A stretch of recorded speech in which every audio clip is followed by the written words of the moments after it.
This video is not financial advice. I'm not a financial planner. I'm an entertainer. The one and the only ape father on the bed, and my wife, who's very smart, just made an excellent point. Wow! Tell them the point you made, John. That the AMC apes and the GameStop apes should be working together, not against each other. Right. Because it doesn't make sense why you guys are fighting each other. You You know, you guys know, aren't enemies. right. You're not enemies. We're No. brothers and sisters. You know what? You know what's funny? The hedge funds all work together. That's what's funny. Yes. That's what you all don't understand And this. they want you guys to fight each other. Right. That's what When they want. right. When they need help, like like Melvin needs help or another one needs help or whatever, they go to Citadel helps them. And I even think it's past the hedge funds. I think these big huge like funds out there, whether they would be like the Black Rocks or in some cases other it could be a million different things, Vanguard, whatever. I think they're even helping hedge funds. I think that there's just so much going on right now that we don't know about. And it's like we should be that way. But instead, it's like we're fighting each other. It's like GameStop apes are fighting AMC apes. Prague apes are fighting, us, or we're fighting Prague. We're like F Prague or B Big or DWAC or whatever the case may be, right? Sundial. It's like we're all part of the same team. This is what you don't understand. We're all retail investors fighting for a fair Wall Street, fighting to beat corruption, fighting to beat the manipulation that's been happening all these years at Wall Street, fighting to make a change for the better. We're all fighting to make a change for the better. But instead of us fighting each other, we should work with each other. The way the hedge funds work with each other, we should work with each other. But instead, it's like everybody's picking a side. It's like I'm either a progger, I'm either an ape, I'm either whatever it is. I'm DWAC, Trump, or Twitter, Facebook.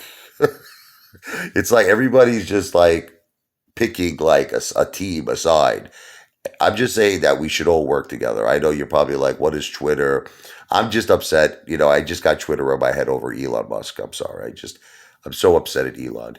Why couldn't he buy AMC? Why couldn't he buy GameStop? He could have made the difference just like that.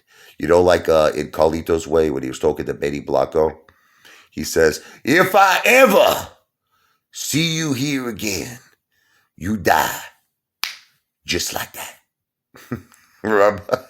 You better kill me now, because if I ever see you, I'll kill you, mother effer. And he slaps him and he goes falling down the stairs. You know what I mean? But I got that thing with Elon. Like, why Twitter? Why Twitter?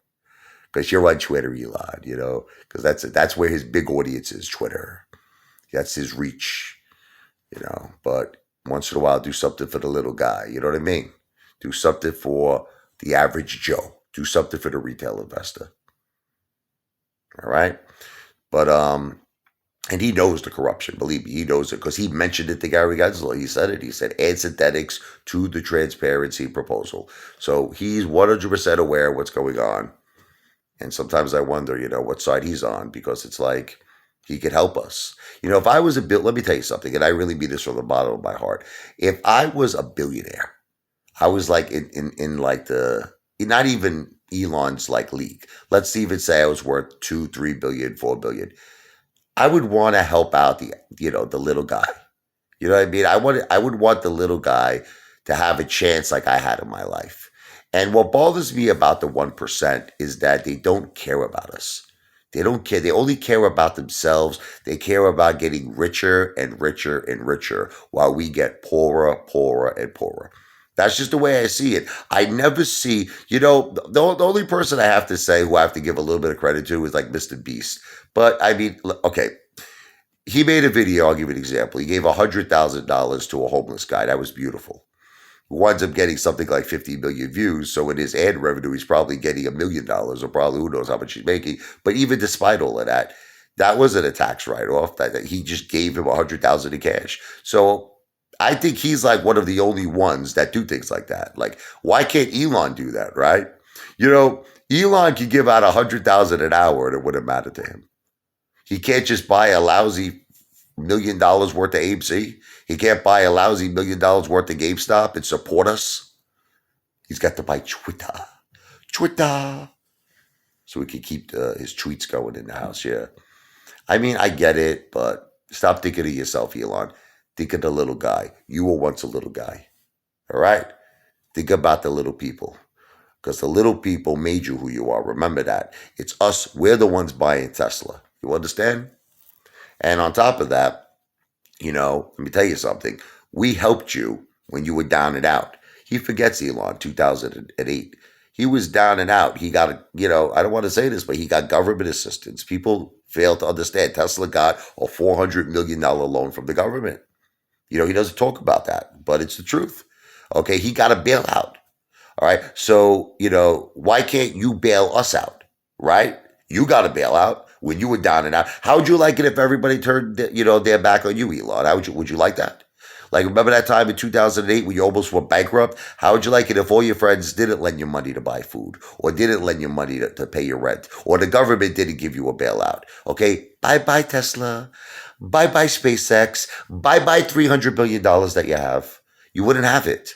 Okay, so use a little bit of common decency and help others in need the way you were helped.